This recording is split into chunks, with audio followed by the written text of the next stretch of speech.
தர்மத்தை பற்றி அனைவரும் விவாதிப்பர். இருந்தாலும் எவரும் அது பற்றி அறிய முற்படுவதில்லை. தாமே கூறுங்கள், அதை அறியும் மார்க்கம் என்ன? தர்மம் அங்கீகாரத்தை பெற்றுத்தர வல்லது.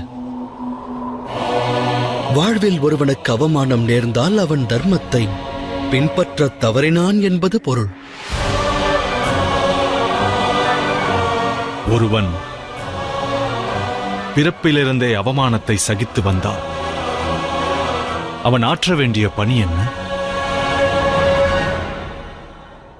அருகதையை பெற எதிர்த்து நிற்க வேண்டும்.